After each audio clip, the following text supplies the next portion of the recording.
Hello student, आज हम पढ़ेंगे matrix chapter class 11th chapter 4। इसके अंदर हम आज देखेंगे basic detail of matrix. Okay, तो फर्स्ट ऑफ ऑल मैट्रिक्स होती क्या है? What is matrix? So definition of matrix is matrix is a set of numbers arranged in rows and columns so as to form rectangular area. Number can be called as element. जो number है उनको हम element भी कह सकते हैं। देखिए,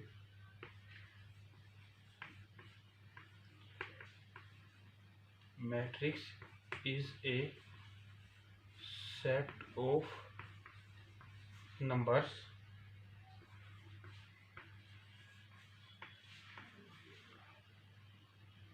arranged in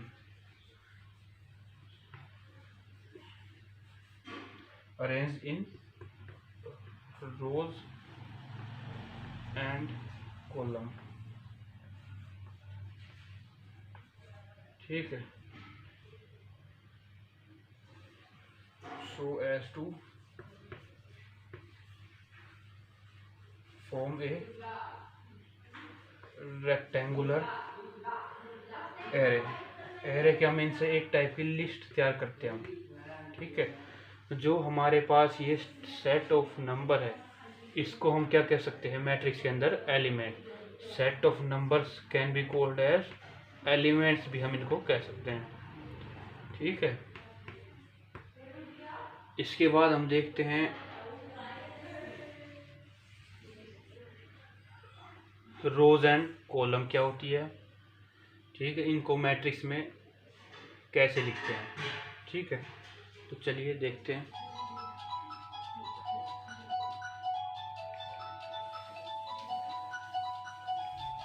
student, matrix को कुछ इस टाइप से एक्सप्रेस्ड किया जाता है लार्ज ब्रैकेट के अंदर। इस टाइप से इन लार्ज ब्रैकेट के अंदर, जिसमें मतलब एलिमेंट्स लिखे जाते हैं कुछ भी 1 2 3 4 5 6 7 8 9, इस टाइप से मैट्रिक्स होती है। अब इसके अंदर हमें रो पता होनी चाहिए, कॉलम पता होनी चाहिए। ठीक है, रो पता होनी चाहिए, कॉलम पता होनी चाहिए। इसको हम डिनोट करते एम से, इसको हम डिनोट करते एन से। ठीक है, तो हम कैसे चेक करेंगे रो कौन सी है? हमें पता है रो जो होती है हॉरिजॉन्टली होती है, कॉलम जो होता है वर्टिकली होता है। तो हम चेक करेंगे इसके अंदर रो कितने हैं। हॉरिजॉन्टली हम चेक कर सकते हैं कि ये लाइन जा रही है ऐसे लेफ्ट टू राइट। जो भी लेफ्ट टू राइट जाएगा उसको हम क्या कहेंगे? रो कहेंगे। जैसे कि यहाँ कितनी रो हो गई? रो 1 रो 2 रो 3। तो हमारे पास ये एक टाइप की मैट्रिक्स है जिसके अंदर 3 रोज गिवन है। ठीक है, तो हम अब कॉलम देख लेते हैं। कॉलम क्या होते हैं? कॉलम जो कहते हैं वर्टिकल फॉर्म में जो होते हैं इस टाइप से, ये जो हमारे पास प्रेजेंट रहते हैं ये होते हैं कॉलम। इसको हम नाम दे देते हैं C1 C2 C3। These are the columns and these are the rows. Okay, और हमें बताना हो कि कितनी रोज कितनी कॉलम। बताया जाता है कि 3x3 की मैट्रिक्स है, 2x2 की मैट्रिक्स है, या क्वेश्चन में कई बार दिया जाता है कि 2x3 की मैट्रिक्स बनाओ, 4x4 की मैट्रिक्स बनाओ। तो वो कैसे बताया जाता है? यहाँ होता है इस टाइप से लिख देते हैं हम m × n। इसका मतलब है रो और कॉलम। इसके नीचे लिख सकते हैं हम m कितनी नंबर ऑफ रो है, यहाँ पर 3 हमारे पास नंबर ऑफ रो है, तो यहाँ इसकी वैल्यू होगी 3। n की वैल्यू कितनी होगी? n मीन्स क्या हमने डिनोट कर रखा? कॉलम से। कॉलम कितने हैं हमारे मैट्रिक्स के अंदर? 3, तो हम यहाँ भी 3 लिख देंगे। तो क्वेश्चन पूछ लेगा जो मैट्रिक्स गिवन है क्वेश्चन के अंदर ये किस टाइप की मैट्रिक्स है? 3x3 है, 4x4 है, इस टाइप से आपको बताना है 3x3 मैट्रिक्स है। ठीक है, इसके बाद पूछ लेगा इस क्वेश्चन में एलिमेंट्स कितने हैं। कई बार क्वेश्चन में आ जाता है कि इस मैट्रिक्स गिवन मैट्रिक्स में हाउ मच एलिमेंट प्रेजेंट है। तो आप जब ये पता लगा लोगे कि मैट्रिक्स में कॉलम कितनी है, रो कितनी है, तो उन दोनों का मल्टीप्लाई कर दीजिए। जो आंसर आएगा उतने इस मैट्रिक्स में एलिमेंट्स प्रेजेंट होते हैं। जैसे कि यहाँ हमारे पास 9 आंसर है तो 9 एलिमेंट्स प्रेजेंट है। Elements 1 2 3 4 5 6 7 8 9। Okay, these are the 9 elements present in matrix. आप ऐसी बहुत टाइप की मैट्रिक्स बना सकते हो। 2/3 की, 4/3 की एग्जांपल ले लेते हैं। ऐसे 2/3 की मैट्रिक्स बनानी है जिसमें कि 2 रो होनी चाहिए और 3 कॉलम होनी चाहिए, यानी कि वर्टिकल लाइन 3 होनी चाहिए, हॉरिजॉन्टली लाइन 2 होनी चाहिए। जैसे कि मैं बना देता हूँ 6 7 8 9 5 16। ठीक है, यहाँ आप देख सकते हो, यहाँ रो 1 है ये, यहाँ रो 2 है ये, लेकिन यहाँ कॉलम कितने हैं? 1 2 3, यहाँ 3 कॉलम्स प्रेजेंट है। ठीक है, तो हमने 2 बाई यहाँ m मल्टीप्लाई n का फॉर्मूला है। तो ये मैट्रिक्स कितनी, m से कितनी क्या डिनोट करते हैं? रो को। तो रो कितनी हमारे पास? 2। जैसे आप देख सकते हो 2 रोज हैं। एंड कॉलम कितने हैं? आप देख सकते हो 3 कॉलम है। अब पूछ लिया जाए कितने की मैट्रिक्स है ये वाली मैट्रिक्स, तो हम बता सकते हैं 2/3 की मैट्रिक्स है। एलिमेंट पूछ लिए जाते तो आप बता सकते हो 2 3 जा 6। नंबर ऑफ एलिमेंट इसमें कितने? 6। आप चेक कर लो, गिन सकते हो। ओके, अब नेक्स्ट आता है हमारे पास टाइप्स ऑफ मैट्रिक्स कितने होते हैं। पहले मैं आपको ये बताता हूँ कि मैट्रिक्स को मतलब डिनोट कैसे करते हैं। मैट्रिक्स के अंदर लार्ज ब्रैकेट में कैसे मैट्रिक्स को अरेंज कर देते हैं।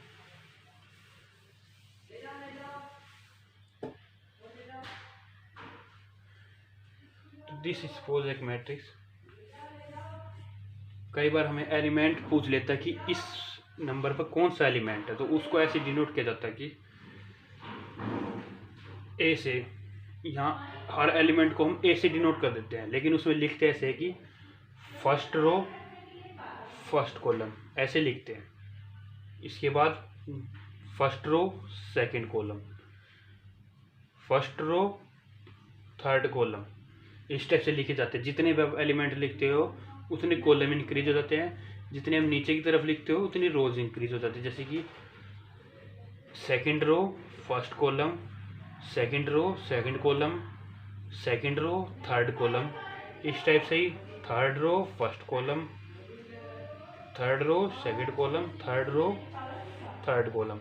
इस टाइप से आप मैट्रिक्स के अंदर एलिमेंट्स को करते हो रिप्रेजेंट। ठीक है, क्वेश्चन में कई बार ऐसे पूछ जाता है कि find A11 element, A32 element, A33 element. ठीक है, इस टाइप से आपको क्वेश्चंस मिल जाते हैं। ठीक है, इसके बाद हमारे पास आता है टाइप्स ऑफ मैट्रिक्स क्या क्या होते हैं। हमारे पास 6 टाइप्स ऑफ मैट्रिक्स प्रेजेंट होती है। आपके 11th क्लास में 6 टाइप ऑफ मैट्रिक्स बताई गई हैं। ठीक है, 6 types of matrix note down किए साथ साथ। सबसे पहले आपको बताई जाएगी, हमारे पास सबसे पहले आती है row matrix.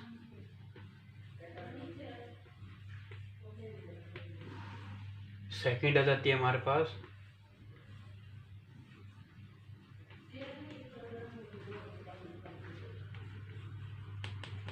Column matrix. Third हमारे पास आ जाती है स्क्वायर मैट्रिक्स।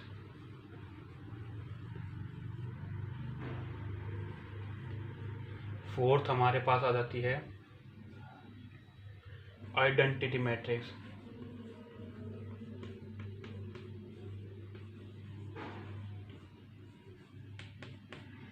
फिफ्थ हमारे पास आ जाती है डायगोनल मैट्रिक्स।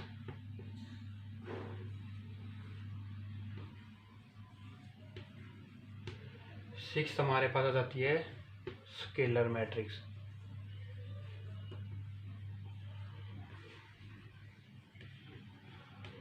इसके अलावा हमारे पास एक और मैट्रिक्स प्रेजेंट है। 6 के अलावा हमारे पास एक और मैट्रिक्स है जिसको हम 7 नेम दे देते हैं इक्वल मैट्रिक्स। इक्वल मैट्रिक्स, और एक और होती है जीरो मैट्रिक्स। मैंने इनको टाइप्स में क्यों नहीं किया, क्योंकि ये इनका यूज़ बहुत ही कम हो जाता है। मेनली इन 6 का यूज़ ज़्यादा होता है, ठीक है, इसलिए मैंने कम गिना, ठीक है। तो अब एक एक करके हम इनको डिफाइन करते हैं, ओके।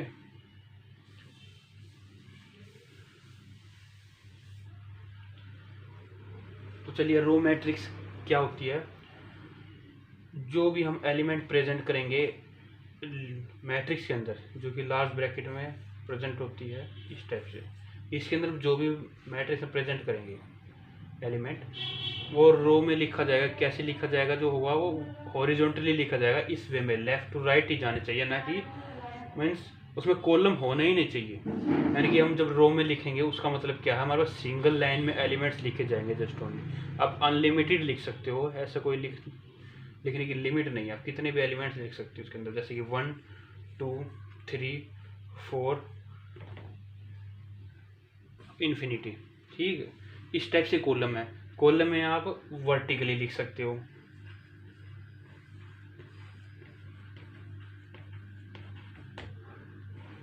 कॉलम मैट्रिक्स में आप ऐसे वर्टिकली लिख सकते हो, ओके। 1 2 3 4 infinity, okay. आप कितनी भी नीचे तक लिख सकते हो। इसके बाद हमारे पास आ जाती है थर्ड, जो है स्क्वायर मैट्रिक्स। स्क्वायर मैट्रिक्स जो है इन इन दोनों को मिला के बन जाते हैं, जिसमें कि रो भी होती है और जिसमें कॉलम भी होते हैं। जैसे कि हम लिख सकते हैं यहाँ 1 2 3 4 5 6 7 8 9 10 11 12, जिसमें आप देख सकते हो रोज भी हैं, कॉलम भी है। हमारे पास इसमें 3 रोज प्रेजेंट है, आप देख सकते हो, जैसे कि ये R1 हो गई, ये R2 हो गई, ये R3 होगी। हमारे पास 3 रोज प्रेजेंट है, ठीक है। इसमें कॉलम भी देख सकते हैं हमारे पास, ये कॉलम 1 प्रेजेंट हो गया, ये कॉलम 2 प्रेजेंट हो गया, ये कॉलम 3 प्रेजेंट हो गया, कॉलम 4 प्रेजेंट हो गया, ठीक है। जिससे आप देख सकते हो कि इसमें स्क्वायर मैट्रिक्स में रोज भी यूज होंगे और कॉलम मैट्रिक्स भी यूज है, तो इसको कहते हैं हम स्क्वायर मैट्रिक्स, इसमें दोनों का यूज होता है।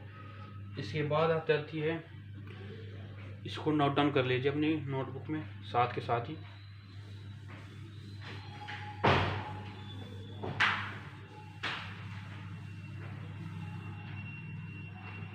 इसके बाद हमारे पास फोर्थ नंबर पे आ जाती है,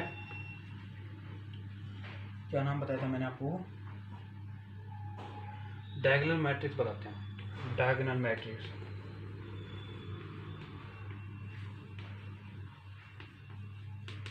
डायगोनल मैट्रिक्स में क्या होता है, जो हम एलिमेंट लिखे जाते हैं मैट्रिक्स के अंदर, जो एलिमेंट हम लिखते हैं मैट्रिक्स के अंदर, वो जस्ट प्रेजेंट होते हैं डायगोनल बेस पे। यानी कि डायगोनल क्या होता है स्क्वायर के अंदर, इसको हम मान लें स्क्वायर है, इसके अंदर डायगोनल क्या होता है, ऐसे, इस लाइन को हम डायग्राम बोलते हैं, इस लाइन को हम डायग्राम बोलते हैं, ठीक है। तो हम लेकिन इसमें इसको काउंट नहीं करेंगे, जस्ट इस टाइप से काउंट करेंगे, वन साइड से लेफ्ट टू राइट की तरफ, ठीक है। तो हमारे जो एलिमेंट लिखे जाएंगे लेफ्ट टू राइट की तरफ लिखे जाएंगे, और जो बाकी हमारे पास एलिमेंट का स्पेस बचेगा उसमें हम 0 पुट किए देंगे, ठीक है। तो 2 0 0 0 4 0 0 8 0, इस टाइप से देख लिया कि हमने 3x3 की मैट्रिक्स बनाई, और हमने यहाँ बस डायगोनली हमने एलिमेंट पुट किए और कहीं एलिमेंट पुट नहीं किए, इसी को कहते हैं हम डायगोनल मैट्रिक्स। अब यहाँ 2 की मैट्रिक्स होती है, जैसे 2x2 की मैट्रिक्स होती है, तो हम उसमें क्या लिखते हैं 1 4 0 0, इसके अंदर भी हम ये डायगोनल ही शो करते हैं, ओके। 3x2 की ले लो, जैसे कि आप 3 रोज होगी 1 2 3 4 5, 3x2 की बोला ना मैंने, तो अब ये ले लीजिए, सॉरी 0 0 0 0। तो यहाँ जो मैट्रिक्स होगी 3x2 में जस्ट इतनी ही लिखी जाएगी। वैसे भी डायगोनली जो मैट्रिक्स आती है वो इसमें 2x3 4x3 ऐसे नहीं पूछी जाती, वो सिर्फ ऐसे पूछी जाती है कि 4x4 हो, 3x3 हो, 2x2 हो, इस टाइप से पूछी जाती है, ठीक है। इसके बाद आ जाती है हमारे पास स्केलर मैट्रिक्स। स्केलर मैट्रिक्स और डायगोनल मैट्रिक्स जो है लगभग सेम ही है, ठीक है। SCALA स्केलर मैट्रिक्स जो है उसके अंदर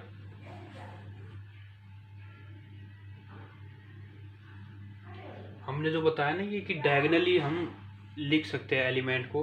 बस स्केलर मैट्रिक्स में यही डिफरेंस है डायगोनल के साथ कि जो एलिमेंट हम लिखेंगे वो सेम होने चाहिए। जैसे हम यहाँ लिखते हैं √2 √2 √2 √2, तो यहाँ जो एलिमेंट होंगे वो सेम ही होंगे, डिफरेंट नहीं हो सकते इन तीनों में। और बाकी स्पेस में 0 लिखा जाएगा।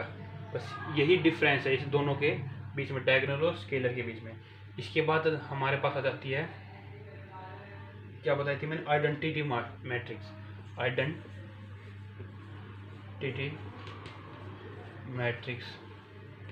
अब डेफिनेशन वगैरह अपनी एनसीईआरटी जो आपकी बुक्स होता है आप उसमें से याद कर सकते हैं इनको। डेफिनेशन वैसे एग्जाम आती नहीं है, क्वेश्चन ही मेन ज़्यादा आते हैं। आइडेंटिटी मैट्रिक्स में क्या होता है, आइडेंटिटी मैट्रिक्स में भी ये हमारे पास 3 ऐसी मैट्रिक्स हैं, 3 टाइप्स ऑफ मैट्रिक्स है ये, scalar matrix, diagonal matrix and identity matrix, जिसमें हम डायगोनल एलिमेंट को पुट करते हैं और बाकी स्पेस में वहाँ 0 आ जाता है। इसके अंदर हम क्या करते हैं, जहाँ हमें डायगोनली पुट करनी होती है वैल्यू, वहाँ ओनली 1 ही पुट किया जाता है, जैसे 1 1 1, और बाकी स्पेस में 0 एलिमेंट। ठीक है, इसमें यही खासियत है। Identity matrix very easy matrix, इसको पहचान करने में आसानी हो जाती है कि जहाँ डायगोनली हमें ओनली 1 ही पुट करना है। जहाँ ऐसी टाइप की मैट्रिक्स मिलेगी उसको हम आइडेंटिटी मैट्रिक्स बता सकते हैं। ठीक है, इतना ही है इसके अंदर। इसके बाद जो हमारे पास आ जाती है, just a second,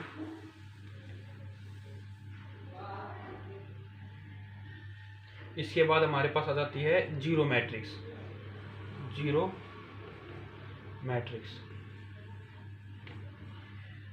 0th matrix ज़्यादा आती नहीं है एग्ज़ाम में या क्वेश्चंस में, क्योंकि इसको बस नॉर्मल पढ़ लेना होता है, ऐसा कुछ खास चीज़ का यूज़ नहीं होता। बस जिस मैट्रिक्स में कोई भी एलिमेंट ना हो, जिस मैट्रिक्स में कोई भी एलिमेंट ना हो, उसको क्या कहते हैं, 0th मैट्रिक्स। ठीक है, इसके बाद आ जाती है इक्वल मैट्रिक्स। इक्वल मैट्रिक्स किसको कहते हैं, जिसमें दोनों तरफ एलिमेंट सेम हो, जैसे 2 3 1 4 2 3 1 4, इस टाइप से जिसमें सेम, वो आ जाते हैं इक्वल मैट्रिक्स। ठीक है, तो आज के लिए इतना ही।